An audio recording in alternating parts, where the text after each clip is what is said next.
Vamos a hacer un pequeño ajuste en el cronograma que tenemos, pues que les anuncié inicialmente, porque muy amablemente el viceministro Edwin Palma se pudo conectar porque tienen en este momento un receso en la discusión sobre el salario mínimo en la que él se encuentra en estos momentos. Así que vamos a tener una conversación con el viceministro Palma, a quien le damos la bienvenida. Y nuevamente un gran agradecimiento por estar conectado en este espacio, al cual siempre pues estará muy invitado. Edwin, bienvenido. Y bueno, pues yo creo que para usted no debe ser ningún secreto ni misterio, pues que obviamente las empresas pues tengan en este momento muchas inquietudes y preguntas de qué es lo que está pasando con los anuncios de investigaciones, qué se viene, si la visión va a ser vamos a multar o primero vamos a tratar de corregir, cómo es ese cuento del diálogo social. Eh, Siempre digamos que en los cambios pues vienen oportunidades y esa es la forma en la que nosotros hemos invitado a que esto se pueda ver. Pero qué mejor que usted, que además de pues, tener el cargo de viceministro, es abogado laboralista y conoce muy bien, digamos, de todos estos asuntos sobre los cuales estamos hablando. Así que, pues nuevamente, gracias por aceptar esta invitación. De antemano, el fondo de pantalla aclaramos que es por default, que no es que esté en Godoy Córdoba, sino que se encuentra en la discusión del salario mínimo. Y bueno, Edwin, bienvenido. Muy buenos días para todos y todas. Muchas gracias por la invitación.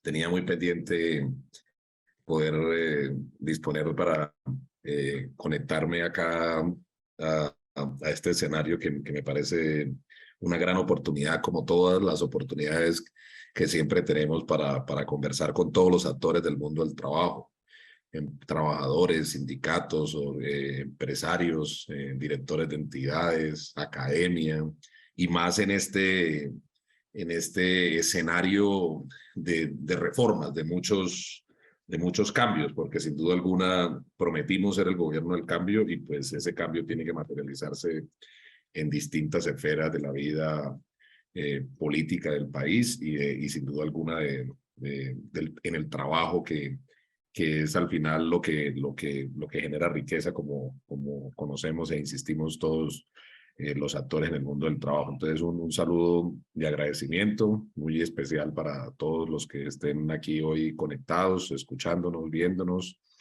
Eh, Dejar como 3 o 4 mensajes preliminarmente para abrir un poco la conversación. Eh, Uno, el despacho del viceministerio está totalmente abierto para todo lo que ustedes consideren que pueda ser necesario, de acuerdo a nuestras competencias que están absolutamente normadas y regladas. Y, y obviamente aquí tienen un servidor. Yo hoy soy un servidor público y obviamente esta es mi labor y la hago con mucho compromiso por el país.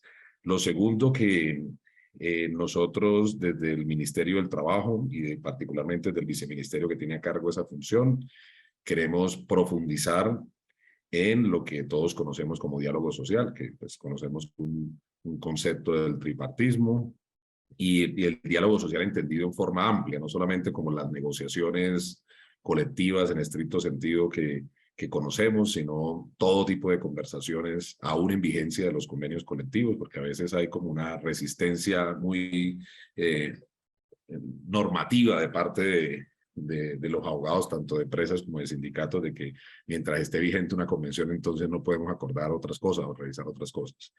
Y estamos promoviendo a todos los niveles esa, esa cultura del diálogo social, es decir, de conversar bastante, de que el sindicato y el trabajador deje de ver simplemente a la empresa y al empresario como un utilitaristamente, es decir, simplemente me da empleo, me paga salarios y ya, sino que vea a la empresa también como generadora de riqueza, como generadora de empleo, como obviamente como una entidad muy importante para el desarrollo del país y viceversa, que que la empresa deje ver al trabajador simplemente como alguien que vende su fuerza física o intelectual, o deje ver al sindicato como un enemigo al que hay que acabar, y simplemente podamos encontrarnos a pesar de que podamos pensar distinto.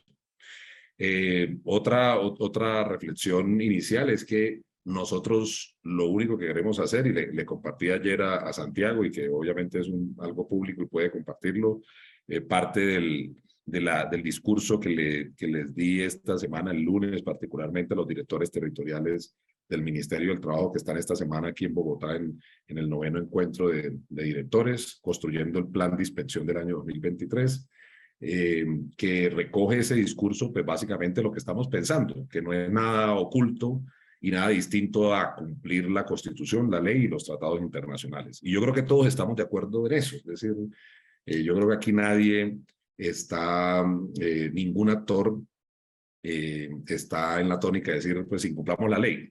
Yo creo que todos estamos diciendo, este es el marco jurídico y el marco jurídico hay que cumplirlo. Yo creo que si en eso estamos en principio de acuerdo, pues el relacionamiento puede ser mejor. Entonces, ni siquiera, obviamente estamos planteando una reforma laboral, estamos planteando recursos para fortalecer el sistema de inspección, estamos planteando en llevar la inspección al sector rural, donde pues, en virtud del convenio 129 estamos obligados, estamos pensando en sacar más inspectores a la calle, que es lo que recomienda el convenio 81. La mayor cantidad de funcionarios deben estar en la labor de inspección y no en las labores burocráticas como sucede ahora. Estamos pensando en más recursos para digitalizar la labor de inspección, y eso lo estamos tratando precisamente de llevar a las bases del Plan Nacional de Desarrollo para tener recursos para ello, para ampliar la planta, para mejorar las condiciones laborales de los inspectores, porque eso no solamente es una decisión política nuestra, sino que también es un compromiso internacional, ¿sí? del convenio 81 y de las recomendaciones, y acaba de salir incluso un documento de principios para la inspección laboral de la Organización Internacional del Trabajo, que pues supongo que conocen ustedes, que nos marca también un derrotero internacional de hacia dónde debe ir la inspección en el trabajo. Entonces, nuestra labor es hacer cumplir la ley, la Constitución y los tratados internacionales, o los tratados internacionales, la Constitución y la ley, depende el orden que uno quiera darle. Porque, pues, obviamente, y esto no lo digo yo, me baso en un documento, un estudio presente que hizo la Universidad de los Andes para la misión de empleo del año 2019, donde dice pues que en Colombia hay una cultura del incumplimiento. Hay una cultura del incumplimiento laboral, porque sale más barato incumplir que cumplir, por las normas que hay. Incluso este estudio de la Universidad de los Andes termina concluyendo, por ejemplo, que hay que cambiar las normas sobre prescripción, que hay que fortalecer el relacionamiento con las facultades de derecho y los consultorios jurídicos, que la labor de inspección pues debe fortalecerse, porque, y concluye este estudio que al haber esa cultura del incumplimiento, al haber una desconfianza en la institucionalidad, lo que sucede es que la ciudadanía no reclama. Y señala este estudio una cifra, a mi juicio, dramática: el 61% de la ciudadanía no trabaja, no reclama. De la ciudadanía que trabaja no reclama, a pesar de que sabe que le están violando sus derechos.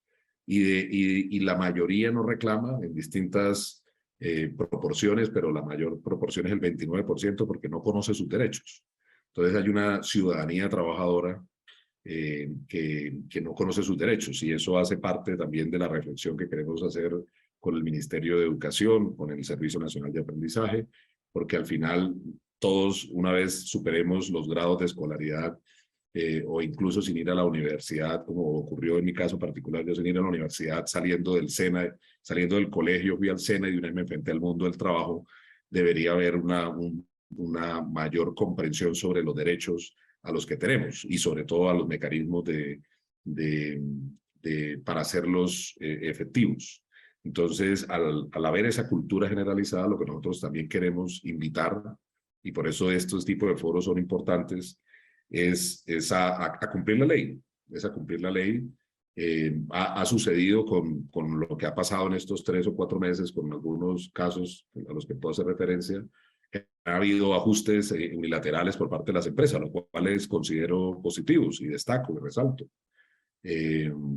que dicen, venga, ahora sí nos van a vigilar, ahora sí nos van a inspeccionar, entonces más bien contrato una asesoría y reviso en qué estoy mal o que me hagan una auditoría y, pues, y me acomodo a la ley para evitar, pues, obviamente, situaciones que lamentar o multas o cierres de las empresas o suspensiones temporales de las actividades, en fin. Entonces, eso lo cual está bien. También, es decir, lo más difícil siempre de cambiar y sobre todo porque estamos en un gobierno que apenas acaba de cumplir 4 meses es la cultura. Y nosotros queremos pasar de una cultura del incumplimiento a una cultura del cumplimiento. Y queremos hacerlo por todas las vías. Es decir, primero, pues por la vía de la promoción de los derechos, de la promoción del derecho de asociación, y lo decimos con toda la honestidad y la tranquilidad, más porque estamos obligados internacionalmente, de acuerdo a la Convención Americana, de acuerdo al Convenio 87, a promover el derecho de asociación, pero también a la promoción de todos los derechos. Estamos en estos días en la promoción del derecho que tienen las trabajadoras y trabajadores domésticos a recibir su prima de servicio, que se pague oportunamente. Entonces, estamos como tratando de que haya una cultura de la legalidad en el mundo del trabajo. Y eso, pues obviamente lo queremos hacer vía, insisto, formación, información, persuasión, pero sin duda alguna también, si hay que disuadir, pues disuadir. Pero la labor al final nuestra no es la sanción.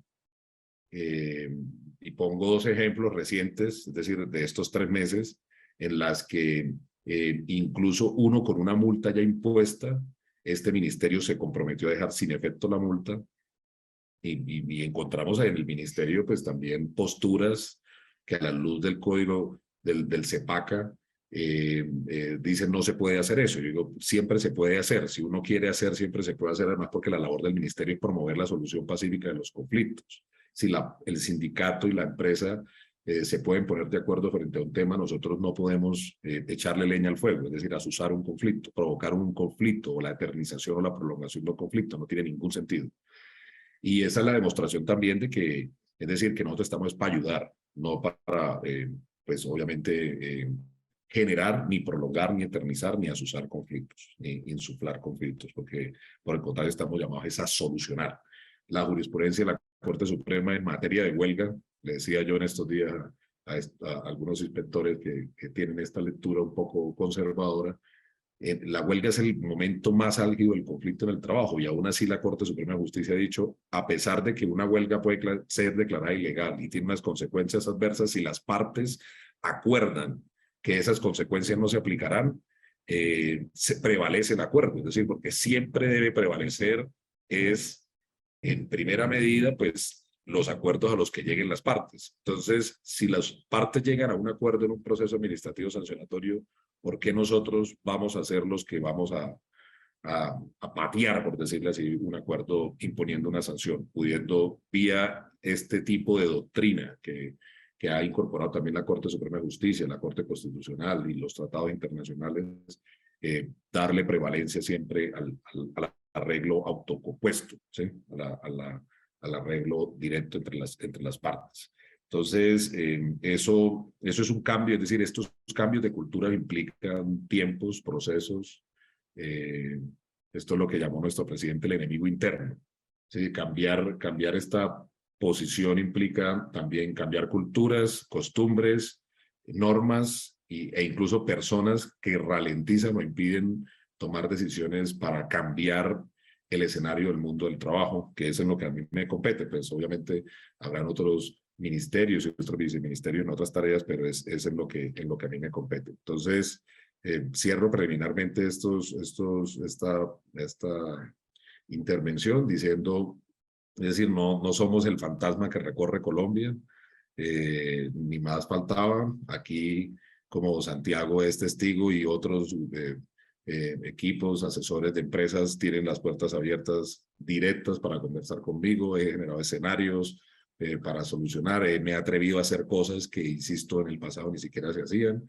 Obviamente el ministerio está una lectura que siempre hemos tenido y obviamente ahorita ya en el gobierno la ratificamos, el Ministerio del Trabajo no tiene principio de neutralidad, es decir, tenemos la obligación de equilibrar la mesa, de proteger a la parte más débil, pero la ley es la ley para unos y para otros, y lo decía también en estos días en una mesa de diálogo social, porque pues, salió la parte de trabajadora a decir, es que la ley tal, y listo, tenían razón, pero cuando la ley era para tomar decisiones que obviamente no les convenía tanto a ellos, yo les decía, esta es la misma ley, uno no puede tomar la ley pues simplemente pues a conveniencia. Hoy estamos, claro, queremos cambiar la ley y también ha sido transparente, hay una subcomisión de reforma laboral, una subcomisión de reforma pensional, pero mientras tanto la ley que tenemos, las facultades que están en las leyes para los inspectores, en estos días yo le decía a los inspectores, ustedes no saben que cada año tienen que entregar un informe sobre las inspecciones, sobre los problemas, sobre los obstáculos y ideas. Me decían, no, yo le dije, está en la ley. Es decir, uno no tiene que inventarse nada. Está ahí en un parágrafo segundo del artículo tercero de la ley 16, algo, 1603 creo que es. Y cumplir la ley ya para nosotros, es decir, para el mundo del trabajo, ya se vuelve en un hito, en algo histórico, hacer cumplir la ley. Y por eso a veces hacer cumplir la ley genera algo de escándalo, pero es porque veníamos de una cultura, insisto, no es una lectura sindical y una lectura ahora de este viceministerio, en este ministerio, ahí está la academia, los estudios, de una cultura de que cumplir o no cumplir daba lo mismo y era más barato no cumplir, porque al final si me hacían cumplir, entonces yo pues solucionaba vía conciliación unos derechos que no se podían ni siquiera conciliar por ser ciertos e indiscutibles, y eso me permitía pues mantenerme en la impunidad violando derechos de orden público como son los derechos laborales. Entonces, por ahora, preliminarmente eso, insisto, aquí tienen un servidor, un amigo con las puertas abiertas para sus dudas, pero también pues para resolver problemas, porque al final para eso estamos aquí, para resolver problemas. Muchas gracias nuevamente, Santiago, y bueno, quedo atento, hay algunas preguntas que alcance pues, a contestar en estos minutos. Bueno, pues Edwin, muchísimas gracias por estos comentarios que nos comparte. Y empezaría por decir que se lo he dicho en privado y lo digo públicamente, usted pues, nos ha abierto las puertas en el ministerio, y que su trayectoria, digamos, del mundo sindical pues no ha sido un obstáculo para que las empresas, pues digamos que también puedan expresar sus inquietudes, sus preocupaciones, y pues digamos que hacer visible también algunas necesidades que las empresas tengan. Así que eso es un tema que le agradecemos. Hay un comentario que quizás quisiera hacer atando dos aspectos que usted menciona relacionado con que se llama la cultura del incumplimiento y que el ministerio pues está para ayudar a solucionar. Y es que ustedes en este momento en el poder que están ejerciendo, quisiera de pronto hacer un llamado a la seguridad jurídica, porque digamos que en ocasiones pues hay múltiples empresas muy pequeñas que quizás no tienen la posibilidad de cumplir con todas las normas porque a veces ni siquiera las conocen. Pero pues digamos que las empresas grandes que tienen la posibilidad de conocer cuáles son esas normas, dar cumplimiento a estas y tener los recursos para pues tener un marco legal en cumplimiento, aún así esas empresas en muchas ocasiones terminan siendo objeto de sanciones. Y no lo digo en calidad de representante, en este caso de Godoy Córdoba, que asesoramos un número importante de empresas, sino también desde la academia. Y es que a veces las empresas ni siquiera saben qué es lo que tienen que cumplir. Antes de que usted entrara, estábamos haciendo un ejercicio como para ver si saben que tenían que sembrar árboles o no, y si sabían de la novedad de esta determinada ley y cómo se cuentan ahora los términos para la licencia de paternidad. Es decir, siento que hay tantas reformas constantes que se están dando y tantas interpretaciones también que se dan frente a las decisiones y dudas de si los convenios de la OIT o algunos, más que convenios, pronunciamientos de autoridades de la OIT son o no vinculantes y si las sentencias, entonces, porque una sentencia se expide, toca necesariamente seguir esa línea de pensamiento cuando no es jurisprudencia aún. Es decir, son múltiples factores que hacen que, en mi opinión, las empresas puedan estar sintiendo un poco de inseguridad jurídica, de no tener claros cuáles son esas reglas de juego.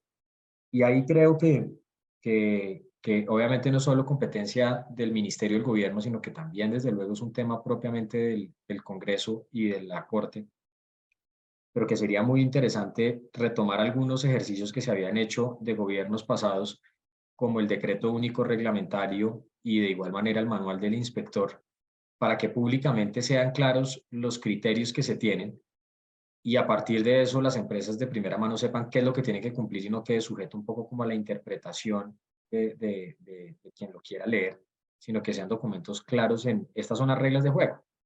Me gustan o no me gustan, eso no importa, eso es lo que hay que cumplir. Porque es básicamente el punto de partida para poder llegar a promover mayor confianza en las instituciones, que es otro de los temas que usted menciona.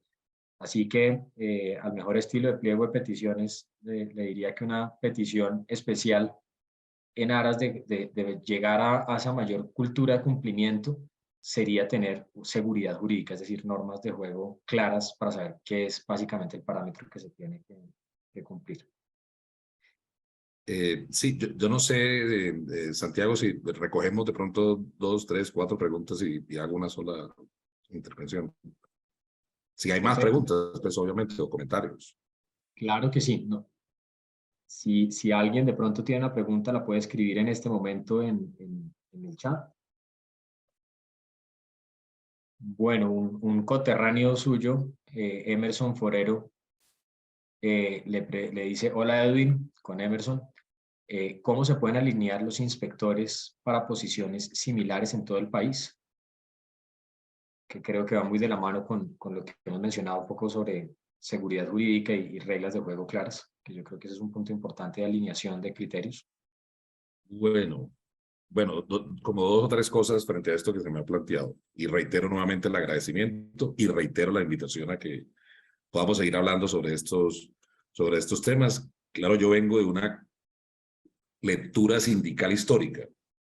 17 años en el momento sindical, algo de más de 10 años en el derecho laboral, con siempre una lectura crítica del papel de la inspección. Siempre lo digo esto a los sindicatos que tengo en el Ministerio del Trabajo y a los inspectores. La lectura que siempre hubo del sindicalismo es que este ministerio no hacía su trabajo, es decir, y ni siquiera era inventarse cosas nuevas, sino hacer cumplir la ley. Y, y, este, y obviamente, pues esto no cambia de un momento a otro. Por eso decía yo que la cultura también enquistada un poco dentro del gobierno, y en particularmente aquí hay funcionarios administrativos, servidores públicos también, eh, implica tiempo, implica procesos. Entonces, esto empiezo con lo que plantea Emerson. Ya mencionaba el caso este que pongo de ejemplo, es decir, eh, la posición política y jurídica, obviamente porque estamos también en un Estado de Derecho, es que uno sí puede hacer eso, es decir, a través del diálogo social, incluso evitar que se imponga una multa a pesar de que ya está lista para imponerse, o revocar incluso sin estar ejecutoriada una multa. Uno le pregunta a los inspectores y dicen que eso no es posible. Y nosotros hemos concluido que sí es posible, y sobre todo por la base constitucional del artículo 55 que señala que la función del Estado es promover la solución de los conflictos, no agudizarlos. La función del Ministerio del Trabajo no es imponer multas, sí, tiene esa función, pero también prevenir, también incluso hacer ajustes normativos, dice la ley 1610. Tiene 5 o 6 funciones que a veces se ven de lecturas, se hacen lecturas no sistemáticas. Cuando uno es el CEPACA, el procedimiento administrativo sancionatorio del CEPACA, uno no puede leerlo exegéticamente. Lo que estoy diciendo, precisamente el lunes tengo una reunión para eso, porque si bien es cierto, es una norma procedimental, nosotros los laboralistas sabemos que cuando hay conflicto entre las normas del trabajo y otras normas, se aplican las normas del trabajo, porque al final es normas de orden público, es derecho social, y uno tiene que leer esa norma de acuerdo sistemáticamente con los tratados internacionales, con la Constitución y la ley. Entonces, cambiar esas culturas, alinear tanto a los directores como a los inspectores, pues va a llevar un poco de tiempo, porque todo cambio genera resistencia. Todo cambio genera resistencia. Entonces, estamos en esa tarea a través de circulares, de orientaciones, de directrices, de conversaciones directas, de discursos, porque obviamente, tal y como sucede con los discursos de nuestro presidente, cada discurso de nuestro presidente es un consejo de ministros, porque ahí tira línea y nos pone a sus, obviamente, miembros de gobierno a adaptar, es decir, a adaptar parte de la política pública a lo que él quiere al final como suprema autoridad administrativa también, que lo es en virtud de la Constitución. Y claro, yo comparto esta preocupación un poco por esta dispersión normativa, y sé que con el decreto único sector trabajo estamos en la elaboración, por ejemplo, el decreto único de las normas de seguridad y salud del trabajo, que también hay una dispersión normativa impresionante, pero bueno, yo creo que eso puede tener un buen término de estar, es decir, en la medida que se modifiquen normas, poderlos tener en una sola compilación para efectos de que haya esa seguridad jurídica. Pero yo creo que la función también del Ministerio del Trabajo, como pasa en distintas normativas, por ejemplo, la que se aproxima el próximo año de reducir la jornada de trabajo, nosotros tenemos la obligación en virtud del artículo 1 de hacer mesas de trabajo con los sectores. Ahí vamos a organizar una inicialmente con el sector petróleo, aseo y vigilancia, que nos han pedido, pues, y con la ANDI sin duda alguna, para revisar el tema. Pero también, es decir, la función de nosotros como Ministerio de Trabajo también es un poco esa, es la de acompañar a las empresas, también la de orientar a las empresas. Si una empresa tiene una duda sobre si está incumpliendo o no incumpliendo, acudir al inspector, a la dirección territorial, al despacho del viceministro, para que otra vez, es decir, en virtud, es decir, se blinde esta actividad productiva de esta inseguridad jurídica que todavía la hay, que ojalá podamos recogerla o superarla el próximo año. Entonces, claro, a veces a uno se le escapan cosas, y insisto, por esta dispersión normativa que tenemos en el país. Por ahí veía que están tramitando en estos días una ley antileyes. Yo no entiendo eso, pero me imagino que es algo así como un decreto antitrámites, una ley antitrámites, porque claro, estamos en un país santanderista que todo lo queremos resolver a través de la ley, pero como lo ha dicho también la misma jurisprudencia, la ley no termina resolviendo muchas cosas porque tiene, y sobre esto hay pocos estudios, pero por ejemplo en materia laboral sí hay una sentencia de la Corte Constitucional que habla de la eficacia social de la ley.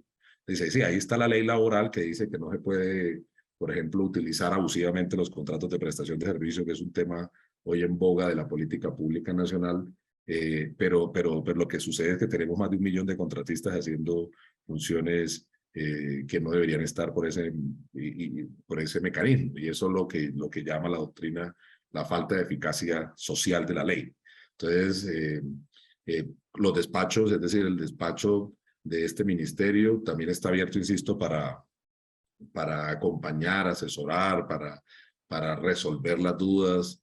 Todos los días resolvemos conceptos en un sentido o en otro. Obviamente algunos van a cambiar de acuerdo a las posiciones tradicionales que venían desde el ministerio, pero que estos cambios pues no signifiquen pues ajustes intempestivos que vayan en detrimento de las empresas. Queremos empresas fuertes, grandes, queremos inversión extranjera, queremos inversión privada, queremos generar millones de puestos de trabajo. El trabajo genera movilidad social, el trabajo permite salir de la pobreza, el trabajo genera riqueza, y ni más faltaba. Aquí nosotros estamos, como dijeron por ahí en un artículo que ya me sacaron, en una cacería de brujas, ni más faltaba. Queremos que ustedes y a nosotros, obviamente al gobierno, pero sobre todo a la ciudadanía trabajadora, esa que no tiene hoy derechos laborales, podamos llevarla al escenario de la protección social, que son cerca de 14 millones de colombianos, que esos que no tienen ni siquiera empleo, ni están en el rebusque, ni en nada, ni ninguna oportunidad, puedan ir al mundo del trabajo